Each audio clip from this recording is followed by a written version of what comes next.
بسم الله الرحمن الرحیم. اسلام حق دین دی او د اسلام او رسول الله صلی الله علیه وسلم په باره کې په هر آسماني کتاب کې یادونه شوې. نو راځئ په دې ویډیو کې موږ د اوسني یهودي دین په واسطه اسلام حق دین ثابت کړو. موږ به په دې ویډیو کې هر هغه څه راواخلو چې په اوسني یهودي دین او په اسلام کې یو شان وي. السلام علیکم. زما نوم عبدالفتاح اکبري دی او زه په اسلامي او جنرال معلوماتو پسې ریسرچ کوم او بیا په دې یوټیوب چینل خپروم د دې لپاره چې ستاسو په اسانۍ د لاسرسي وړ وګرځي. نو که چېرته ځان ته یو معلوماتي سرچینه پیدا کول غواړئ نو دا چینل در سره سبسکرایب کړئ. راځو خپلې موضوع ته. دا چې په یهودیت کې ډېر احکام او تورات د یهودو راهبانو لخوا د خپل د ګټې لپاره تغییر شوي دي، خو موږ اوس هم داسې موارد پیدا کولی شو چې په یهودیت کې شتون لري او د اسلام حقانیت بیانوي، لکه د توحید یعنې یو خدای عقیده. دواړه دینونه خدای یو ګڼي او په دې عقیده لري چې خدای یو دی او ازلي دی، ابدي دی او قادر مطلق دی. دغه دواړه دینونه د خدای تصویر کول منع ګڼي، یعنې په دې معنا چې په دغه دواړه دینونو کې د دوی پیروان نشي ویلی چې د خدای لاس په دې شکل دی او په دې کیفیت دی.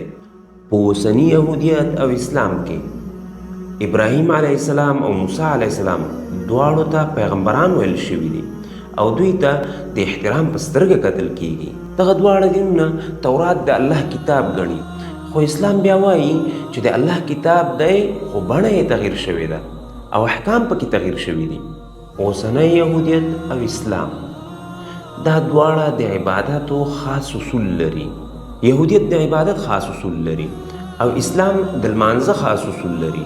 په دغه دواړو دینونو کې د خنزیر غوښه خوړل حرامه ګرځېدلې او همدارنګه په دې دواړو دینونو کې روزه وجود لري چې په مسلمانانو کې د رمضان روزه او په یهودو کې د کیپور په نامه روزه وجود لري.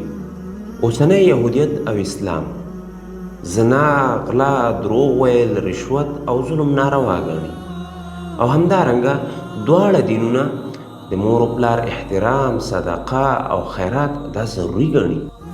یهودیت او اسلام په دې باور لري چې د مرګ نه وروسته ژوندي کېدل شته او د آخرت په ورځ حساب شته. لنډه دا چې اسلام او د موسی علیه السلام د وخت یهودیت دا دواړه د یو تاخچې نه اخیستل شوي دینونه دي. دا اوس جلا خبره ده چې د دوی راهبانو او علماو دا احکام تغییر کړي دي، خو که موږ په اوسني یهودیت کې فکر وکړو نو موږ ته د اسلام حقانیت ثابتېږي. نو د همدې له وجې نه الله عز وجل د قیامت په ورځ باندې د دوی نه پوښتنه کوي او دوی د جزا لایق ګڼي. یعنې په دې معنا چې هر هغه آسماني کتاب چې راغلی دکې حتما د اسلام تذکره شته او دې کې د هیڅ چا دلیل، د هیڅ چا ته الله عز وجل داسې کوم بهانه نه ده پرېښې چې د هغه په وجه د آخرت په ورځ خلاص شي.